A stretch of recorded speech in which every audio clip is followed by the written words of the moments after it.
बिस्मिल्लाहिर्रहमानिर्रहीम। अस्सलाम वालेकुम डियर स्टूडेंट्स, उम्मीद है आप खैरियत से होंगे। आज का हमारा लेक्चर जो है वो है absolute values and there relationships. Lecture number 4 है। इस लेक्चर के टॉपिक को डिटेल से पढ़ने से पहले हम ये देखते हैं कि हमने पिछले लेक्चर में क्या चीज़ें पढ़ी थी, तो उसको हम पहले एक्सप्लोर कर लेते हैं। जी, लास्ट लेक्चर में हमने सबसे पहले इनइक्वालिटी पढ़ा था कि इनइक्वेशन किसे कहते हैं। वो अलजेब्रिक एक्सप्रेशन जिसके अंदर greater than, less than, greater और इक्वल टू या लेस देन और इक्वल टू के साइंस आए उसे इनइक्वालिटी कहते हैं। फिर उसके बाद जो सोल्यूशन से क्या मुराद है कि इनइक्वालिटी के सोल्यूशन से मुराद ये है कि उसके अंदर इन्वॉल्व वेरिएबल की वो रेंज ऑफ वैल्यूज फाइंड करना जिसके तहत वो इनइक्वालिटी जो है वो सेटिस्फाई हो जाती है। जिस तरह इक्वेशन सेटिस्फाई होती है उसी तरह इनइक्वालिटी भी सेटिस्फाई होती है। उसके बाद तीसरी सूरत है कि सिंपल इनइक्वालिटी और उसका सोल्यूशन क्या है। वो बिल्कुल वैसे ही है जैसे आप फर्स्ट डिग्री इक्वेशन को सॉल्व करते हैं या फर्स्ट डिग्री इनइक्वालिटी सॉल्व होती है और उसी तरीके से आपको सिंगल वैल्यू मिलती है। उसके बाद क्वाड्रेटिक इनइक्वालिटी से क्या मुराद होती है कि क्वाड्रेटिक इक्वेशन की तरह इक्वल टू की बजाय less than, greater than, less और इक्वल टू के सिंबल्स होते हैं। उसको फैक्टराइज करने के बाद हमारे पास जो प्रोडक्ट आता है उस प्रोडक्ट के जो साइंस हैं उनके मुताबिक उनके साइंस के मुताबिक उस इनइक्वालिटी का जो आंसर्स है वो बनते हैं। तो ये सारी चीज़ें हमने अपने पिछले लेक्चर में बड़ी डिटेल से की हैं। तो आप पिछला लेक्चर अगर ये चीज़ें रिवाइज करना चाहें तो उस लेक्चर को सुनें और उनके नोट्स भी देख लें। ठीक है, अब हम आते हैं जी आज का जो हमारा लेक्चर है उसके अंदर हम क्या पढ़ेंगे। हमारा आज के लेक्चर में सबसे पहले ये है कि एब्सोल्यूट वैल्यू किसे बोलते हैं, एब्सोल्यूट वैल्यू से क्या मुराद है, फिर प्रॉपर्टीज़ क्या है, एब्सोल्यूट वैल्यूज़ की क्या प्रॉपर्टीज़ हैं। फिर इन प्रॉपर्टीज़ के बाद हम कुछ सिंपल प्रॉब्लम्स देखेंगे जो एब्सोल्यूट सिंप्लीफिकेशन से सॉल्व होंगे जिनमें एब्सोल्यूट वैल्यूज इन्वॉल्व होंगी। फिर इनइक्वालिटीज इन्वॉल्विंग एब्सोल्यूट वैल्यूज और फिर हम कुछ यानी यहाँ पे हम इक्वालिटीज को स्टडी करेंगे तीसरे हिस्से में जिनमें एब्सोल्यूट वैल्यू आती है, और चौथे हिस्से में हम इनइक्वालिटीज को स्टडी करेंगे जिनमें एब्सोल्यूट वैल्यूज आती हैं। उनमें क्वाड्रेटिक फॉर्म भी हो सकती है, दूसरी भी हो सकती है, लीनियर भी। और आखिर में हम देखेंगे कि एब्सोल्यूट वैल्यू का जो एक्सप्रेशन है उसको ग्राफिकली हम कैसे प्रेजेंट कर सकते हैं। तो अब हम देखते हैं one by one in points को। जी, फर्दर डिटेल अगर आप इनकी पढ़ना चाहें तो पेज नंबर 11 से 18 तक आपकी बुक में ये चीज़ें अवेलेबल हैं। जी, what is absolute value in mathematics? The absolute value और modulus of a real number x is denoted by x। ये साथ दो वर्टिकल लाइंस लगाते हैं, ये इसको मॉड्यूलस बोलते हैं। It is the non negative value of x without regarded to its sign. ये नॉन नेगेटिव वैल्यू होती है, इसके साइन को हम सिर्फ डायरेक्शन के तौर पे लेते हैं। ये आगे अभी मिसाल आएगी। x एब्सोल्यूट, इसका आंसर पॉजिटिव आता है अगर x पॉजिटिव रखा गया, ठीक है, और एब्सोल्यूट बराबर होता है -x के अगर इसका आंसर नेगेटिव रखा गया। सो इन फैक्ट अगर आप इसका आंसर माइनस रखते हैं तो इसका मतलब है कि आप डायरेक्शन उसको जीरो की लेफ्ट साइड पे लेके जाना चाह रहे हैं, और अगर एब्सोल्यूट आपने पॉजिटिव रखा है तो x, इसका मतलब है इसका जवाब जो इनफैक्ट x है वो पॉजिटिव है, इसका मतलब आप राइट साइड पे मूव कर रहे हैं। तो मिसाल के तौर पे the absolute value of 6 is 6, the absolute value of -6 is also 6, the absolute value of a real number may be the length of as its distance from the zero. तो ये देखें, ये एक फिगर, ये एक लाइन के ऊपर इसने यहाँ पे बताया हुआ है कि अगर मैं -6 को देखूँ, अब इसको यूं समझें कि अगर मैं कहूँ कि ये एक सेंटर पॉइंट है जहाँ पे एक बंदा खड़ा है और वो कहता है कि मैं अपनी जगह से अगर लेफ्ट साइड पे राइट साइड पे जाता हूँ तो मैं 6 किलोमीटर का फासला तय करता हूँ, और अगर वो कहे जी कि मैं अगर अपनी जगह से लेफ्ट साइड पे जाता हूँ तो मैं -6 किलोमीटर का फासला तय करता हूँ, तो ये -6 किलोमीटर फासला नहीं होता क्योंकि फासला माइनस में नहीं होता। जी, ये मुमकिन है कि वो ये कहे कि जी ये माइनस से मुराद है कि मैं लेफ्ट साइड पे गया और प्लस से मुराद है कि मैं जीरो की राइट साइड पे गया। तो ये माइनस और प्लस जो यहाँ पे साइंस हैं ये इसकी लेफ्ट और राइट डायरेक्शन को बताने के लिए। इनफैक्ट यहाँ इस 6 से मुराद, एब्सोल्यूट वैल्यू से मुराद फासला ही है कि कोई बंदा लेफ्ट साइड पे 6 किलोमीटर मूव हुआ है और कोई राइट साइड पे 6 किलोमीटर मूव हुआ है।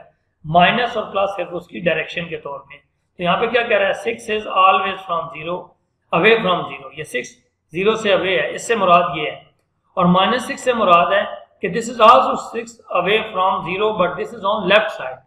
यहाँ पे ये है कि 6 जीरो से 6 पॉइंट अवे है but on the right side, और ये -6 से मुराद है कि 6 0 से 6 पॉइंट अवे है ऑन लेफ्ट साइड। तो इससे मुराद ये यहाँ पे यही चीज लिखी हुई है। उसके बाद ये देखें, ये एक और मिसाल इसको बयान किया गया कि why are the answer of absolute values guys never negative. ठीक है कि एब्सोल्यूट वैल्यूज का आंसर हमें नेगेटिव क्यों नहीं लिखना चाहिए। तो उसका जवाब ये वही बात दोबारा एक्सप्लेन हुई है एक और रियल लाइन से। The real way to look at absolute value is that they are the numbers distance from the zero. ये distance from the zero, distance negative में नहीं होता ऑन द रियल लाइन। तो अगर मैं कहूँ कि ये जीरो एक पॉइंट है तो जीरो का एब्सोल्यूट तो होता ही जीरो है, क्योंकि जीरो का जीरो से फासला जीरो, जीरो का जीरो से फासला जीरो। और अगर मैं -3 कहूँ तो मैं कहूँगा कि जीरो की लेफ्ट साइड पे 3 पॉइंट्स मूवमेंट, और 5 एब्सोल्यूट जीरो की राइट साइड पे 5 पॉइंट्स की मूवमेंट। तो ये सारी बात इसमें यही लिखी हुई है। और ऊपर की बात को हमने फिर एक एक्सप्रेशन इक्वेशन नंबर 1 की फॉर्म में लिख दी है कि एब्सोल्यूट का आंसर हम इसके अंदर जो x इन्वॉल्व है उसे हम प्लस लिखेंगे अगर वो 0 से ज्यादा है, और उसे हम माइनस लिखेंगे अगर वो 0 से कम है। ठीक है, और इन्हीं चीज़ों की तफसील यहाँ पे आप पढ़ेंगे तो यहाँ पे मिल जाएगी। और इसको समझाने के लिए उसने ये बताया कि इसके जवाब प्लस माइनस वही आते हैं जो असल में एक्स के अंडर रूट का जवाब आता है। तो ये एक्सप्रेशन 1 और 2 इनफैक्ट ये दोनों एक तरह की ही आंसर्स आपको दे रहे हैं जी। तो ये बेसिक डेफिनेशन थी आपके पास एब्सोल्यूट की कि एब्सोल्यूट सेंट्रल लाइन से लेफ्ट या राइट साइड पे डिस्टेंस को कहते हैं कि उसके बाद हमारे पास आ जाती है प्रॉपर्टीज ऑफ एब्सोल्यूट वैल्यूज। अब इनको हम 1 बाय 1 देखते हैं कि प्रॉपर्टीज क्या हैं। सबसे पहले तो ये है कि नॉन नेगेटिविटी। क्या मतलब कि किसी भी नंबर का जो एब्सोल्यूट है, कोई भी आप नंबर पुट करें, ठीक है, ज़ाहिर है नंबर सिस्टम में कौन से नंबर्स होते हैं, या नेगेटिव होंगे या पॉजिटिव होंगे या जीरो होगा। तो कोई भी नंबर चाहे आप नेगेटिव पुट करें, पॉजिटिव पुट करें या इटसेल्फ जीरो पुट करें, तो इसका जवाब नॉन नेगेटिव ही आएगा। इसका मतलब कि किसी भी वैल्यू का एब्सोल्यूट अगर तो वो वैल्यू जीरो है फिर तो इक्वल टू जीरो जवाब आएगा, लेकिन अगर वो वैल्यू माइनस में भी है तब भी जवाब पॉजिटिव आएगा, अगर वो प्लस में है तो प्लस तो होता ही प्लस है। तो ये नॉन नेगेटिविटी इसकी प्रॉपर्टी है। उसके बाद दूसरी है कि पॉजिटिव डेफिनेटनेस। ठीक है, पॉजिटिव डेफिनेटनेस का मतलब ये है कि अगर किसी चीज का एब्सोल्यूट इक्वल टू जीरो है तो इसका मतलब वो वैल्यू जीरो है। वेरी सिंपल, ये भी आपने ऊपर पढ़ा है कि absolute of zero is zero. कोई ऐसी चीज नहीं है कि जो नॉन जीरो और उसका एब्सोल्यूट जीरो आ जाए, वो खुद जीरो ही होगा। ठीक है, तो इसका मतलब ये है कि अगर एक कोई कांस्टेंट है जिसका एब्सोल्यूट जीरो है तो वो असल में कांस्टेंट खुद ही जीरो है, वो कोई इतनी मुश्किल चीज नहीं है। फिर मल्टीप्लिकेटिवली प्रॉपर्टी है कि दो अगर वैल्यूज प्रोडक्ट हो रहा है तो उनके सेपरेट एब्सोल्यूट्स का प्रोडक्ट बराबर हो जाएगा। ठीक है, ये आगे चीजें न्यूमेरिकली भी सवालों में आएंगी। मसलन अगर 7 into 4 लिखा हुआ है तो 7 into 4 क्या होता है, 28 का एब्सोल्यूट 28 आ जाएगा। और अगर मैं सेपरेट करूं तो 7 का एब्सोल्यूट अलहदा 20 और 4 का अलहदा, तो वो 7 और 4 मल्टीप्लाई हो गए, वो भी 28 बन जाएगा। फिर सब एडिटिविटी है कि अगर दो वैल्यूज ऐड हो रही हैं और उन पे एक एब्सोल्यूट है तो उनके सेपरेट एब्सोल्यूट्स का वो सम हो जाएगा। ये बिल्कुल मल्टीप्लिकेटिव की तरह मल्टीप्लाई की जगह प्लस का साइन आ गया। ठीक है, लेकिन वो माइनस की प्रॉपर्टी इस पे नहीं अप्लाई होगी, क्योंकि जब ये दो माइनस हो रहे हैं तो जवाब तो प्लस हो जाएगा, लेकिन वो अंदर फिर आपके पास उस हिसाब से सेपरेट में वो पॉजिटिव आंसर देगा, तो ये ओवरऑल फिर आपको पॉजिटिव लिखना पड़ेगा। उसके बाद कुछ एडिशनल प्रॉपर्टीज हैं कि अगर हम एब्सोल्यूट वैल्यू का दोबारा एब्सोल्यूट लें तो वो अंदर की वैल्यू ही बन जाती है। ठीक है, उसके बाद है कि माइनस का एब्सोल्यूट और प्लस का एब्सोल्यूट ये आपस में बराबर होते हैं। फिर a माइनस बी का एब्सोल्यूट अगर जीरो है तो इसका मतलब a और b आपस में इक्वल है, क्योंकि a माइनस बी का एब्सोल्यूट जब जीरो आएगा तो हम कहेंगे ये जीरो के इक्वल है इक्वेशन, तो दूसरी तरफ जाके वो इक्वल टू b हो जाएगी। फिर ट्रायंगल इनइक्वालिटी है कि अगर a माइनस बी का जो एब्सोल्यूट है वो लेस और इक्वल टू होगा a minus C plus c minus B का एब्सोल्यूट। कोई और एक और कांस्टेंट हम अगर ले लें और ये दोनों इन साइड्स में हम उसको पुट करें तो ये इनइक्वालिटी होल्ड करेगी। इस तरह डिवीजन के हवाले से है रिजर्वेशन ऑफ डिवीजन कि अगर एक दो नंबर आपस में डिवाइड हो रहे हैं और उन पे एब्सोल्यूट है तो वो सेपरेट जो उनके एब्सोल्यूट्स हैं वो अपने अपने एब्सोल्यूट निकाल के उन पर डिवाइड कर देंगे, बशर्ते कि जो नीचे डिवाइजर में बी है वो जीरो ना हो। अगर वो जीरो होगा तो ये होल्ड ही नहीं करेगी, अनडिफाइन हो जाएगी। इसी तरह रिवर्स ट्रायंगल इनइक्वालिटी है कि अगर आपके पास ए माइनस बी का एब्सोल्यूट है तो वो दोनों के सेपरेट एब्सोल्यूट के डिफरेंस का एब्सोल्यूट अगर हम लेंगे तो उससे या ग्रेटर जवाब आएगा लेफ्ट साइड का या इक्वल आएगा। इक्वल होने की सूरत वही होगी अगर ये दोनों जीरो के इक्वल हो, और ग्रेटर होने की सूरत इन जनरल होगी। फिर ये एग्जाम जो है 11 नंबर प्रॉपर्टी है कि अगर एक एब्सोल्यूट लेस और इक्वल टू बी है तो इसका मतलब ये है कि ये दोनों इनके दरमियान आते हैं, ये इनके रूल्स हैं, ये आगे रूल्स भी आप पढ़ेंगे। इस तरह अगर एब्सोल्यूट किसी नंबर से ज़्यादा है या उस एटलीस्ट है तो इसका मतलब है वो उसके माइनस से छोटा है या उसके प्लस से बड़ा है। ठीक है, ये आगे रूल्स बाकायदा आपको बताए जाएंगे। अब इसमें देखें यहाँ पे कुछ प्रॉब्लम्स हैं, छोटी छोटी प्रॉब्लम्स हैं उन्हीं प्रॉपर्टी से रिलेटेड कि -8 का एब्सोल्यूट लें तो 8 ही आता है, और 0 - 6 का एब्सोल्यूट क्या होगा, पहले 0 - 6 को सॉल्व करें तो -6 आएगा तो जवाब 6 आ जाएगा। फिर 5 - 2 3 है, 3 का एब्सोल्यूट भी 3 है, 2 - 5 -3 है, वो भी एब्सोल्यूट 3 है। अब 0 जो है -4 से मल्टीप्लाई हो रहा है तो ये 0 - 4 से मल्टीप्लाई होकर 0 आ गया, 0 का एब्सोल्यूट 0 होता है। इसी तरह ये अगर हम ये देखें कि ये 2 में प्लस हो रहा है 3 टाइम -4 तो पहले ब्रैकेट सॉल्व होगी, 3 4 -12, 2 - 12 जो है वो आपके पास -10 आंसर आ जाता है। ठीक है, -10 आंसर आ गया। जब -10 का आप एब्सोल्यूट लेंगे तो आपके पास जो जवाब आएगा वो 10 आ जाएगा। इसी तरह यहाँ पे अगर इस सवाल को देखें तो ये माइनस ऑफ एब्सोल्यूट ऑफ -4 है, तो ये जो बाहर का माइनस है इसका एब्सोल्यूट से ताल्लुक नहीं है, एब्सोल्यूट के अंदर वाला माइनस चेंज होगा, बाहर वाला तो सिर्फ मल्टीप्लाई हो रहा है -1 के तौर पे। तो क्या होगा, -4 का एब्सोल्यूट 4 आ गया, और उसको जब हमने माइनस से मल्टीप्लाई किया तो वो -4 आपके पास आंसर आ गया। फिर इसी तरीके से पहले एब्सोल्यूट के अंदर अगर हम इसे सॉल्व करें तो 2 × 2 × -4 आ जाएगा।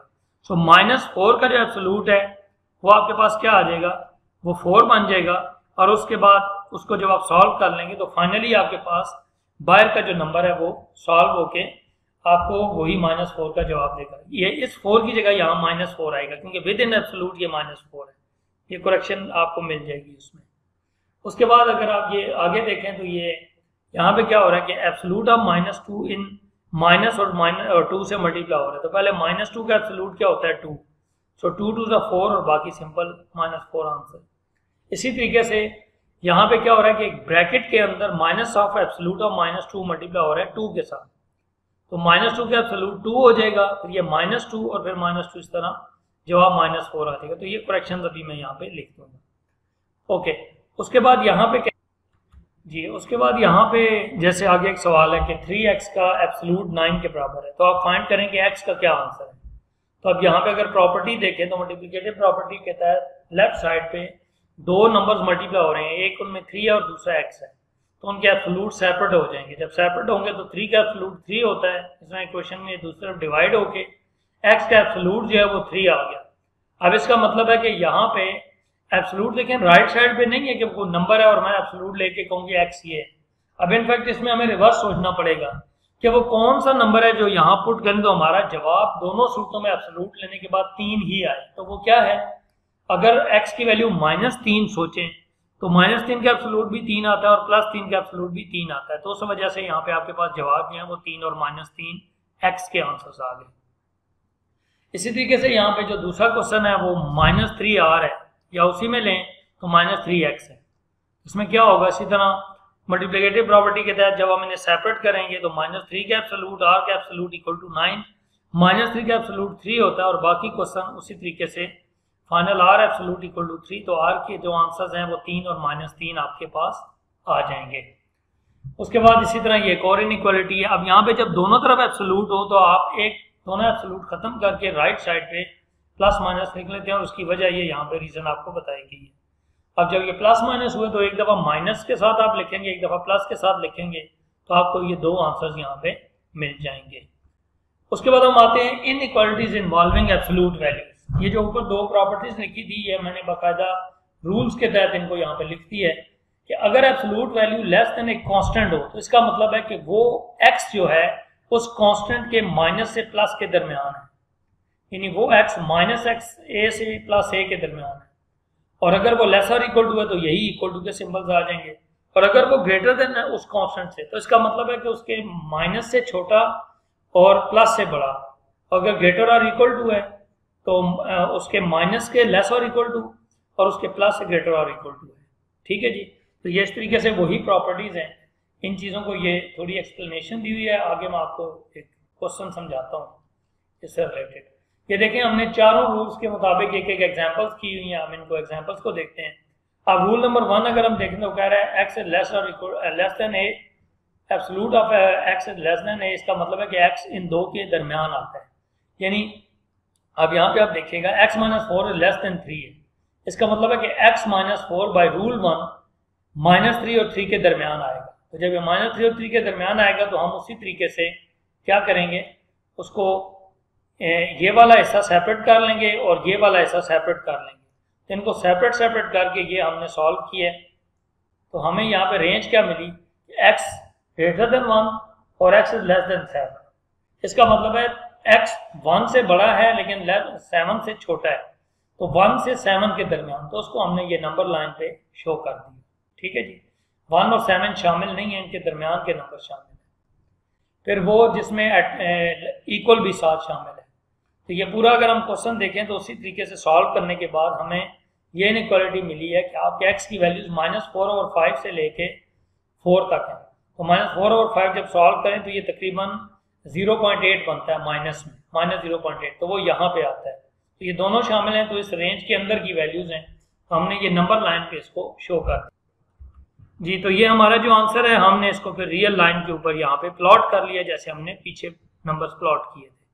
उसके बाद रूल नंबर 3 है कि x absolute greater than a अगर हो तो इसका मतलब है कि वो -a से लेस तमाम वैल्यूज और +a से आगे की तमाम वैल्यूज।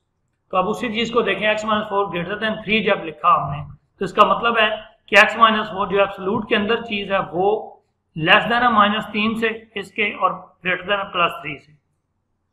अब इन दोनों को जब हमने सेपरेट सॉल्व किया तो हमें जवाब क्या मिला कि वो तमाम x जो लेस देन 1 है और वो तमाम x जो ग्रेटर देन 7 है, ये इस इनइक्वालिटी को सेटिस्फाई करेंगे। आप कोई भी नंबर ग्रेटर देन 7 इसमें पुट करके देखें, सॉल्व करके देखें, तो आपका जवाब 3 से बड़ा आएगा। मिसाल के तौर पे आप यहाँ पे 8 पुट करके देखें। सो 8 - 4 4 4 का एब्सोल्यूट 3 से ज्यादा होता है। आप 1 से छोटा कोई नंबर पुट करके देखें, मसलन 1 से छोटा एक नंबर है 0। आप 0 पुट करें, 0 - 4 -4 आ जाएगा। सो -4 का एब्सोल्यूट क्या आ जाएगा, वो 4 आ जाएगा। तो वो भी 3 से बड़ा होगा। तो ये रूल ऐसा है कि ये आपके आंसर्स अकॉर्डिंगली ठीक आ रहे हैं।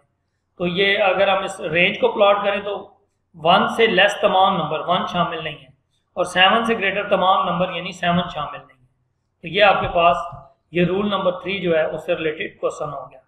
उसके बाद हम आते हैं रूल नंबर 4 जिसमें एटलीस्ट का सिंबल है, तो वही साथ इक्वल टू का साइन भी लग जाएगा।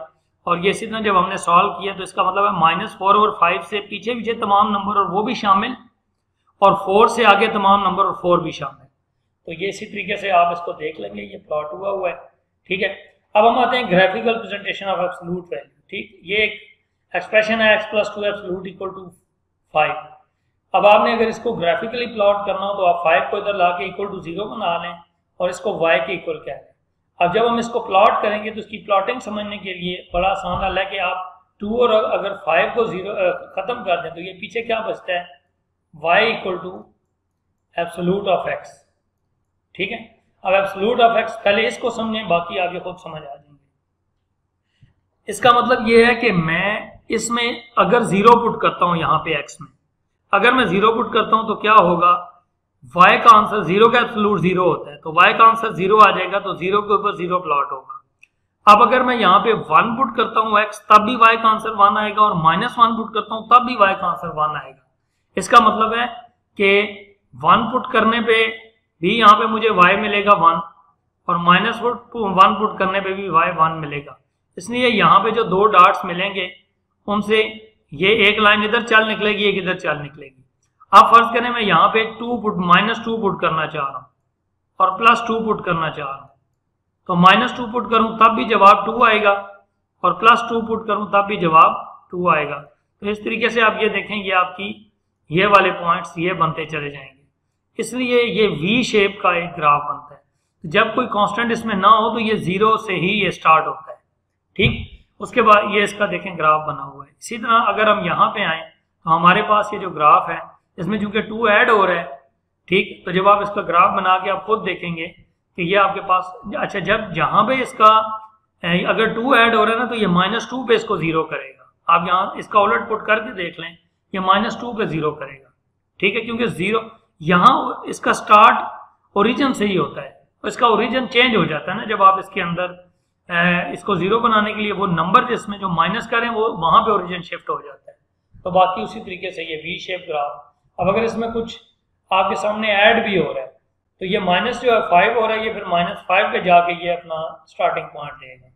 तो ये इसके ग्राफ हैं। तो ये यहाँ देखें, यहाँ पे ये क्या बता रहा है, start with this the shift left to make अब -2, जब +2 किया तो ये लेफ्ट साइड पे शिफ्ट हो गया क्योंकि +2 का उलट है -2। जब हमने यहाँ पे एब्सोल्यूट के बाद सिंपल कांस्टेंट माइनस किया तो ये -5 की जगह पे ये मूव हो गया। तो ये वही ग्राफ मैंने खुद बनाए हैं आपके लिए और ये कहीं से मैंने इमेज ली है जो आपको समझाने के लिए, ठीक है। तो ये सारे आपके इसकी थ्योरेटिकल चीज़ें थी। अब हम नीचे इनके क्वेश्चन देख लेते हैं, बहुत सिंपल हैं। क्वेश्चन 1 से 14 तक सिंपल एब्सोल्यूट वैल्यूज के क्वेश्चन हैं। अब इस क्वेश्चन नंबर 3 को अगर आप देखें तो वो कह रहा है कि वो x एब्सोल्यूट -5 के इक्वल है। ये हो ही नहीं सकता कि हम किसी चीज़ का एब्सोल्यूट लें उसका जवाब माइनस में आ जाए, तो ये इम्पॉसिबल, इसका नो सोल्यूशन आंसर है। डिटेल आप पढ़ लीजिएगा। इस तरीके से अगर आप इसको देखें तो ये इक्वल टू 1 लिखा हुआ है, तो जब एब्सोल्यूट हटाएंगे तो राइट साइड पे +1 -1 आ जाएगा। एक दफ़ा -1 के इक्वल रखेंगे, एक दफ़ा +1 के इक्वल रखेंगे। तो -1 के इक्वल रख के सॉल्व किया तो x का आंसर 3 आ गया, +1 के इक्वल रख के सॉल्व किया तो x का आंसर 4 आ गया। तो ये दो आंसर इस एब्सोल्यूट इक्वालिटी को सेटिस्फाई करेंगे। इसी तरह जब दोनों तरफ एब्सोल्यूट है तो किसी एक साइड पे प्लस माइनस लगा के आप सॉल्व कर लेते हैं। तो सॉल्व करते करते एक तरफ आपको ना 0 = -5 ये रॉन्ग स्टेटमेंट मिली है, जिसका मतलब क्या हुआ कि ये तो पॉसिबल है नहीं और बाकी इसकी तरफ से हमें ये आंसर मिल गया। अब उसके बाद 15 से 13 तक वो कह रहे हैं इनइक्वालिटीज को सॉल्व करें। तो ये आप वही तमाम रूल्स लगा के यहाँ पे सॉल्व हुए हुए हैं, ये आप खुद कर लीजिएगा। अब इसको देख लें, यहाँ पे अगर 17 को देखें तो वो कह रहा है, अब यहाँ पे इक्वल टू नहीं कह रहा कि मैं कहूँ नॉट पॉसिबल, गौर से देखें यहाँ पे ग्रेटर देन का साइन है। तो वो कह रहा है कि कौन सी x की ऐसी वैल्यूज है कि जब हम उनका एब्सोल्यूट लें तो वो जवाब -4 से बड़ा है। तो पहली बात है, कोई भी दुनिया का नंबर आप इसमें पुट करें उसका जवाब पॉजिटिव ही आएगा, और 0 पुट करें तो मिनिमम जवाब 0 ही आएगा। इसका मतलब कोई भी नंबर आप सोच लें, पॉजिटिव, नेगेटिव या 0, उसका जवाब एब्सोल्यूट लेने के बाद पॉजिटिव ही आएगा या 0 ही आएगा, और वो 0 और वो पॉजिटिव -4 से बड़े ही होंगे डेफिनेटली। तो ये इसकी वजाहत नीचे मौजूद है। इसी तरह ये रूल्स के मुताबिक हमने इनको सॉल्व किया हुआ है, ठीक है जी। तो ये आज का आप लेक्चर कंप्लीट है। ये क्वेश्चंस आप देख लीजिएगा, इसको गौर से सुनिएगा। बाकी जो आपके सवाल होंगे वो इंटरेक्टिव सेशन में हम इंशाल्लाह डिस्कस करेंगे, और इंशाल्लाह नेक्स्ट लेक्चर में हम मिड पॉइंट और 2 पॉइंट डिस्टेंस फार्मूला को स्टडी करेंगे। उम्मीद है आज का लेक्चर आपको समझ आया होगा। अल्लाह ताला आपको कामयाब करे। Thank you so much. Allah हाफिज़।